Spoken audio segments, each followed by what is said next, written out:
And welcome back. Thank you for staying with us. I'll start with your feedback.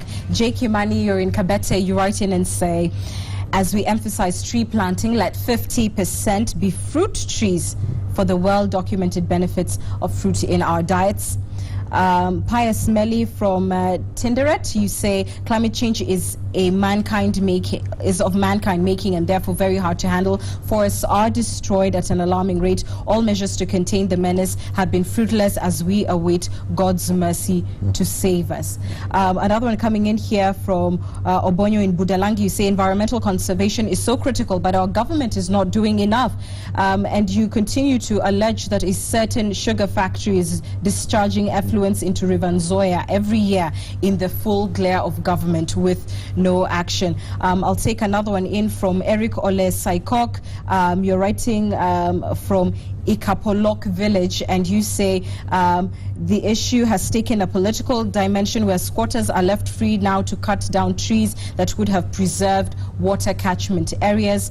Another coming in, you say this is an interesting topic and relevant, picking from Mr. Mitegi. It appears climate change is presently a top-down concept. Like many similar projects will fail to address the real issues unless the mashinani is involved, the grassroots, you mean. The role of African chiefs and indigenous knowledge in the past is the missing link. This forms the basis of building blocks. I thank you for this informative topic and for the participants.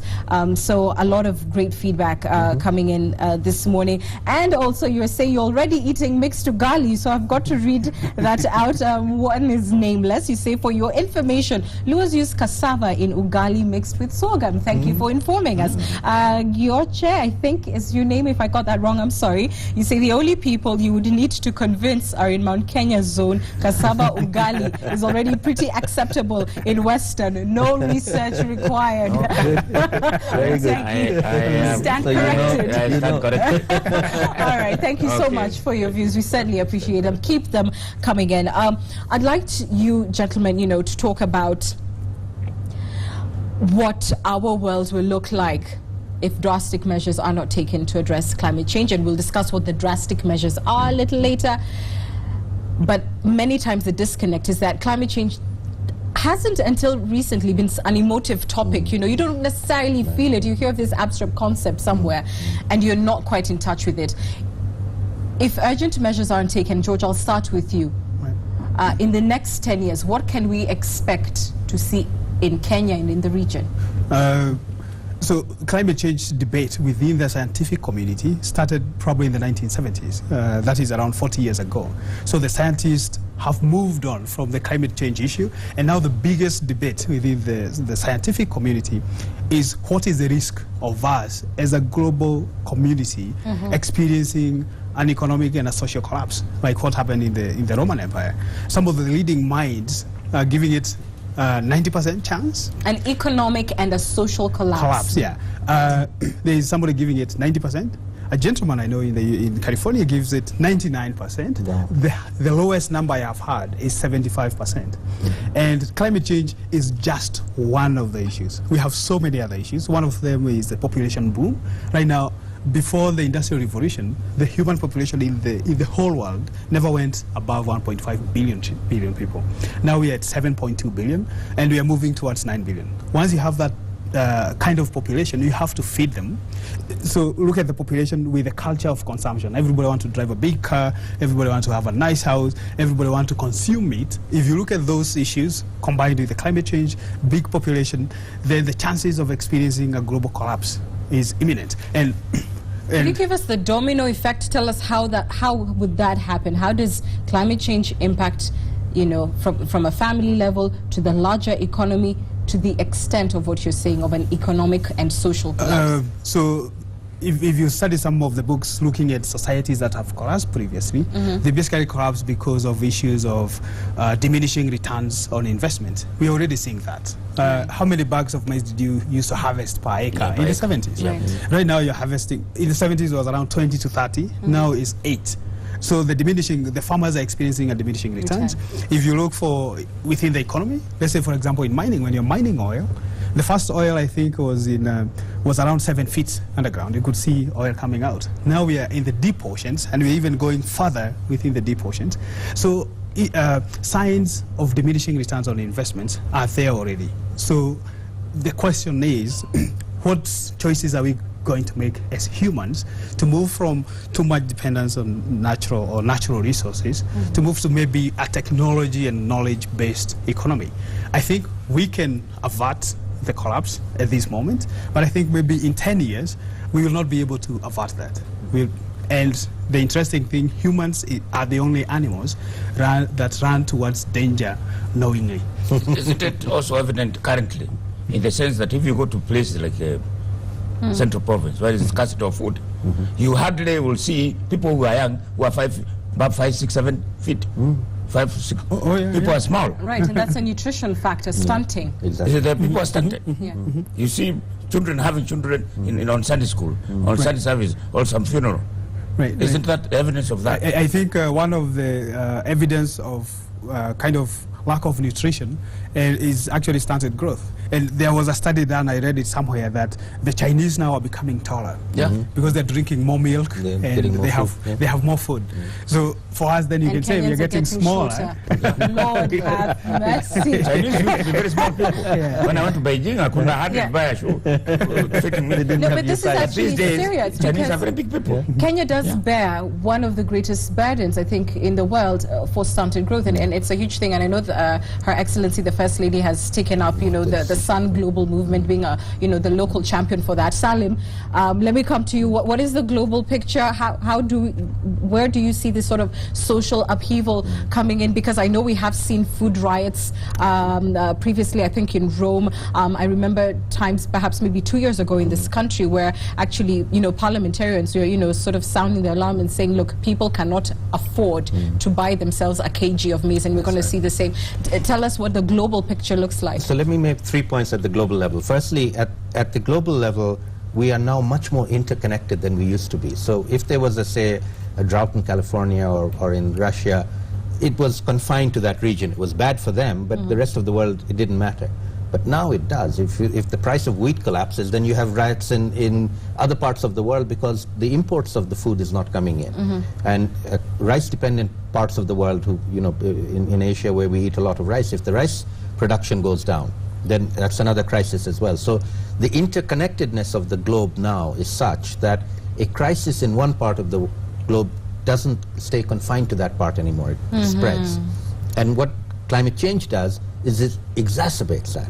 It exacerbates the global problem. So when there are going to be droughts, they'll be all over the world at the same time, which didn't used to happen before.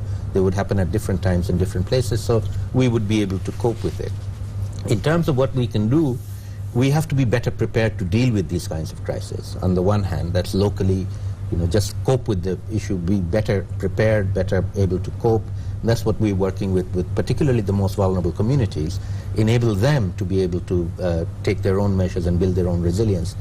But at the global level, we do really need global decisions made by our heads of state, your president, President Obama of the US, the president of China.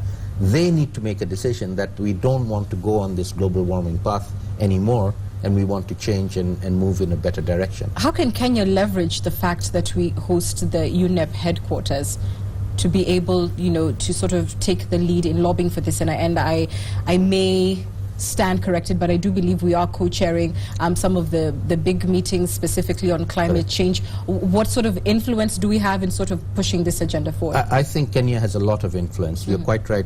Kenya co-chairs the discussions that are taking place on the Sustainable Development Goals at the moment. And having UNEP headquartered in Nairobi is a very important element. I would argue also that hosting this very important meeting in Kenya, which is concerned about the most vulnerable people, also gives the Kenyan government and the president the right to speak about the most vulnerable people when he goes to Paris in December and fight their case, because we need an agreement that protects the poorest people. If an agreement protects the rich and doesn't protect the poor, that's not a good agreement. We should not agree to it. We should fight for it. And I'm pretty sure that the Kenyan government will do that. We had the minister with us at the opening ceremony, Professor Judy Wakungu. She's very passionate and very committed. And I'm pretty sure that the government of Kenya, particularly the president, will take that message on behalf of all of us to these big gatherings that are going to take place. That is at the lobbying level. Specific interventions, George, that the government should be taking? I think the government's one of the major issues I think the government should be focusing on is helping our small-scale farmers produce more food that can feed the nation.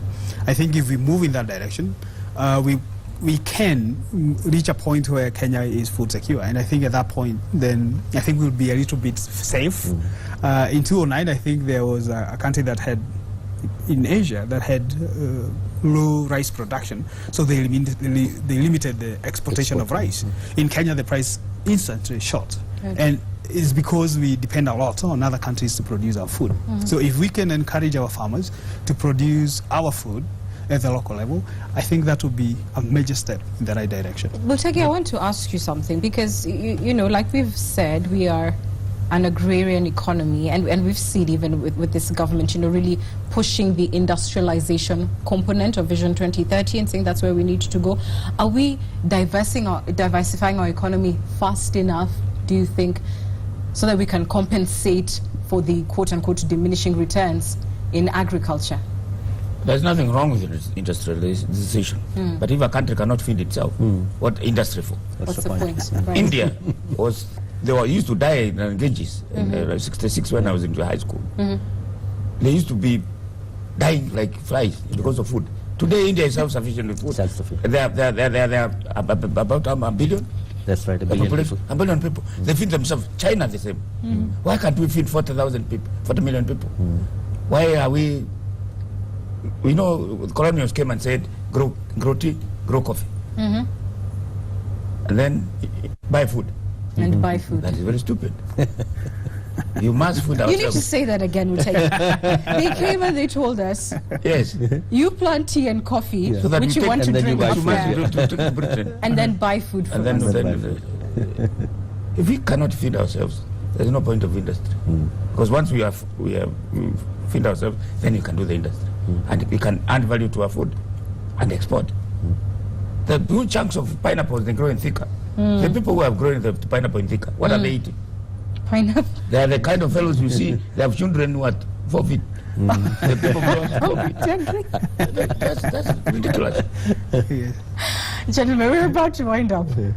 Mutegi's humor notwithstanding. I want you to speak specifically to young people who will inherit this unfortunately troubled world. What can they do? A lot of them, we have more and more young people in school, so they're getting the requisite training. How do they apply this to their societies, to their communities, and to ensure sustainability for themselves, for me and for my 5-year-old Wairima? I'll start with you, George. I think for the young people in Kenya in particular faces a very dire future, and it is upon them to start innovating now.